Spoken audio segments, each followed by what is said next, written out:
Assalamualaikum warahmatullahi wabarakatuh. Okey, baik. Jadi kembali lagi kita di video kali ini kita akan membincangkan berkenaan dengan naming alkene. Okey, naming alkene. So tajuk dia ialah naming alkene using IUPAC nomenclature. Okey. So IUPAC ni dia sebenarnya dia satu singkatan lah. Okey. Panjang dia International Union of Pure and Applied Chemistry. Okay. So IUPAC ni dia merujuk kepada satu sistem di mana pada zaman dahulu kala, pada zaman dululah, okay, semua saintis ahli kimia ni diorang ni berkumpul. Okay, diorang buat satu macam perjumpaan, dipanggil union. Okay. So diorang buat perjumpaan, diorang membincangkan khusus macam mana untuk naming compounds. Okay, sebab compound ni dia banyak sangat sebatian dalam dunia ni. Jadi kita kena ada satu sistem untuk bagi nama setiap compound tu lah. Okay, kalau nak ingat satu-satu memang tak, sebab compound memang banyak. So and then structure dia pun lain-lain kan. So dia kena ada satu sistem yang di mana bila kita tengok structure tu, kita boleh namakan compound tu mengikut sistem IUPAC ni lah, right? Dan nomenclature ni dalam bahasa BM dia, bahasa Melayu dia penamaan, right? So kita akan tengok macam mana kita nak namakan alkene dengan menggunakan sistem IUPAC. Okay, jangan terkejut, sistem IUPAC ni awak dah pernah jumpa sebelum ni. Awak nak namingkan alkene sebelum ni pun awak guna sistem IUPAC, cuma cikgu tak mention lah sistem IUPAC. Okay, jadi di video kali ni cikgu rasa cikgu kena mention. Okay, sebab nanti kalau misal kata keluar dalam exam ke apa ke, awak tak terkejut lah dengar apa benda IUPAC ni pula. Right, so awak dah tahulah, right? So IUPAC ni satu sistem untuk kita namingkan compound-compound yang ada di dalam dunia ini, right? Okay, so untuk naming alkene, sebelum ni kita dah tengok di video sebelum ni, tapi video sebelum ni kita tengok khusus untuk alkene yang simple. Contohnya ethene, propene, butene, pentene dan sebagainya. Okey, itu maksud dia yang simple. Simple ni maksudnya yang straight chain. Dia punya carbon tu bersusun secara lurus, straight. Okey. Tapi kali ni kita nak tengok macam mana kita nak naming alkene, tapi carbon tu dia bercabang, dia branched. Okey, dia tak ada straight. Carbon chain tu dia tak ada straight, tapi dia bercabang-cabang. Okey. So rules dia tetap sama. Kita mesti ada 3 benda. Yang pertama, kalau awak tengok, boleh tengok dekat skrin awak, dia mesti ada prefix. Okey, prefix ni merujuk kepada branch ataupun substituent. Okey, awak dah pernah dengar sebelum ni, so cikgu boleh pergi laju sebab sistem dia sama saja, sikit je yang beza.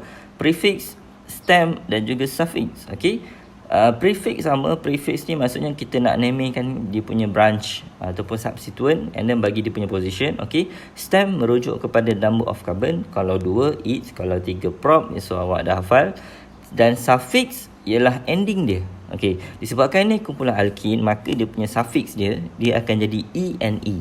Okey, dia lain dengan alkene. Alkene ane, alkene ene. Okey, sebab tu kalau awak tengok video sebelum ni, nama-nama yang straight untuk carbon straight chain, kita jadikan dia in belakang. Butene, propene, pentene, hexene, dikene. Okey, tapi kalau alkene belakang tu kita sebut n. Pentane, butane, roxane pula dah, hexane. Okey, right, boleh faham? Okey, so itu je lah beza dia lah, dia punya suffix. And then ada lagi satu yang beza. Okey, tak apa. So kita terus tengok kepada contoh, boleh tak? Boleh Okey, so kita terus tengok kepada contoh. Okey, right. So kalau awak tengok di skrin awak sekarang ni, kita ada satu compound alkene lah. How you know this is alkene compound? Sebab kita ada double bond. Okay, sebab kita ada double bond. Alright, so ni alkene. Okay, fine. So apakah first step untuk naming alkene yang branch? First step, awak kena cari longest carbon chain. Macam biasa awak kena cari longest carbon chain. Boleh? Okay.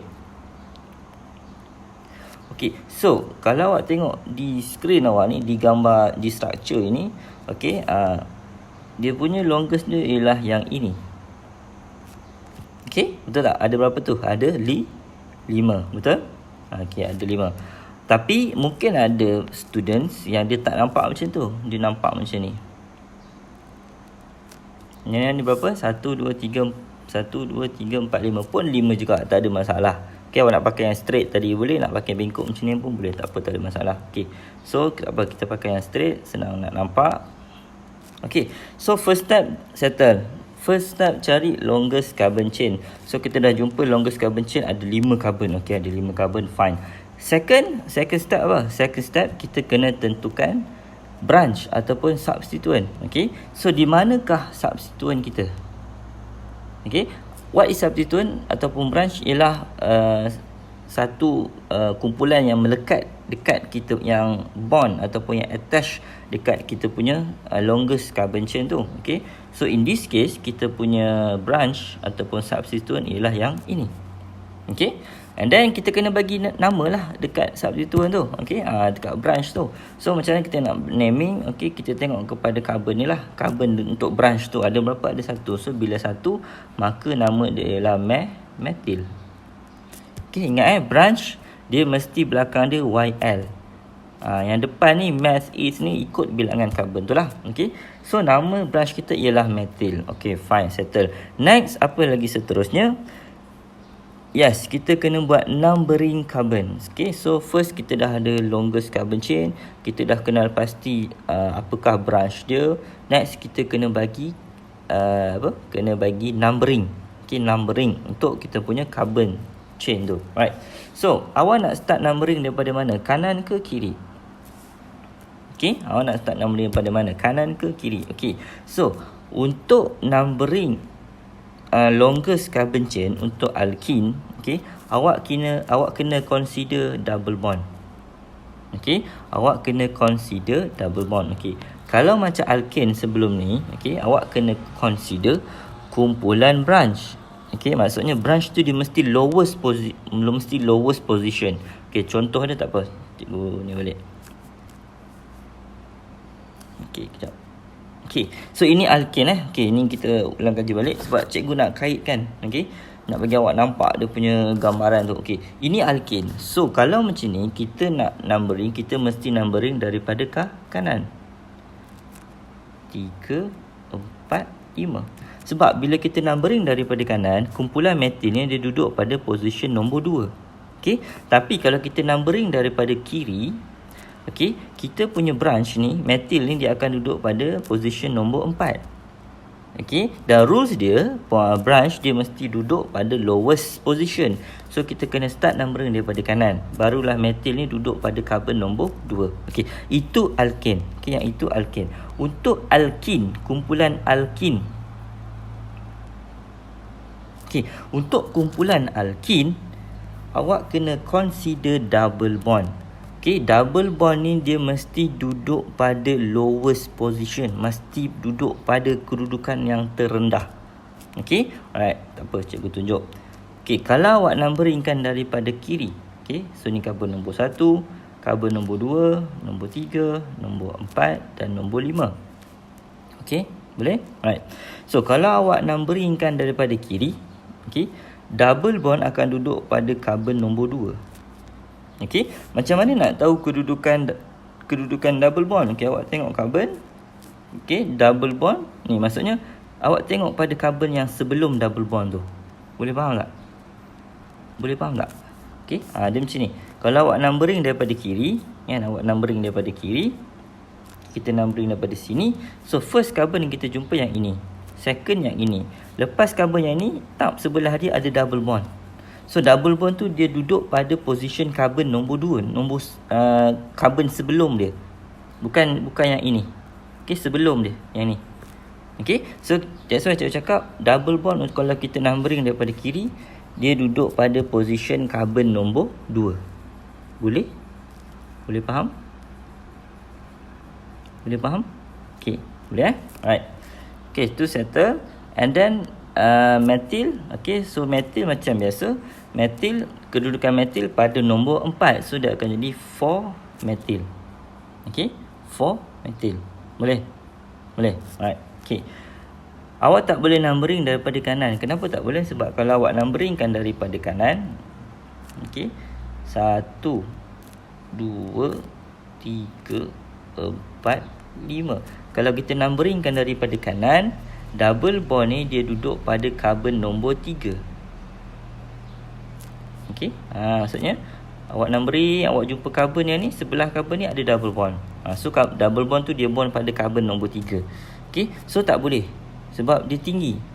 Okey, double bond mesti lowest position, mesti pada kedudukan yang rendah. So that's why kita kena numbering daripada kiri. Barulah double bond tu duduk pada carbon nombor 2. Okey, boleh? Alright.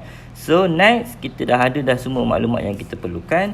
Okey, so kita dah tahu double bond duduk dekat mana. Kita dah tahu kumpulan branch apakah kedudukan branch tu, numbering pun dah perfect. And then kita gabungkanlah semua nama-nama tersebut. Okay. So first kali kita kena letak nama prefix. Prefix ialah nama bagi branch. Okay. So nama branch kita, kedudukan carbon nombor 4 dash, kita ada kumpulan methyl ataupun methyl. Ada juga certain orang dipanggil methyl. Okay, tak apalah, ikutlah. Okay, kalau cikgu suka guna methyl. Okay, ada orang je suka guna methyl, ethyl, propyl. Okay, ikutlah, right? Yang penting eja betul. Okay, so for methyl merujuk kepada prefix. Okay, and then lepas prefix apa? Stem. Stem ni apa? Bilangan carbon. So dekat kita punya longest carbon chain, ada berapa carbon? Ada 5. So bila 5, dia akan jadi pen. Okay, pen. Boleh? Boleh. Last kali endings. Okay, endings ni kumpulan apa? Kumpulan alkin. So kena tambah E and E. Betul? Salah. Okey, betul E and E. Betul.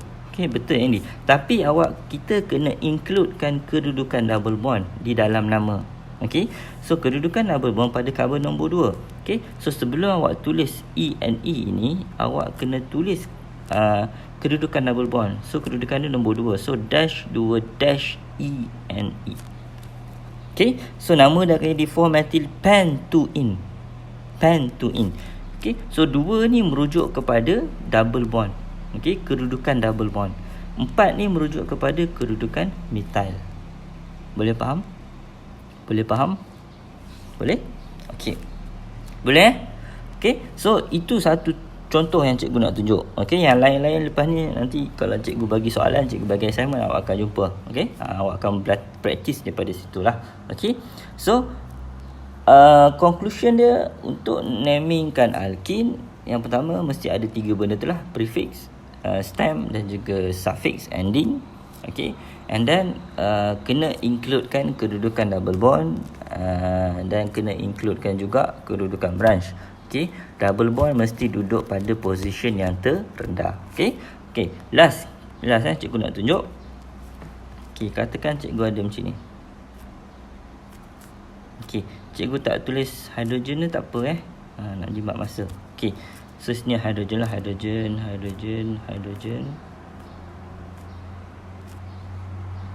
Okay, boleh? Okay, so kalau macam ni, obviously inilah kita punya longest carbon chain, betul?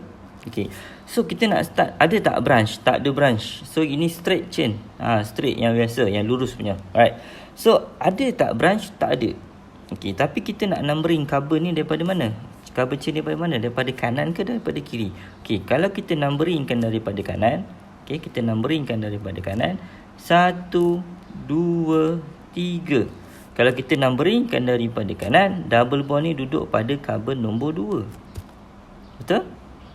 Okay, so dia boleh tak? Tak boleh. Kita mesti numbering daripada kiri. Sebab bila numbering daripada kiri, 1, 2, 3. So double bond ni duduk pada carbon nombor 1.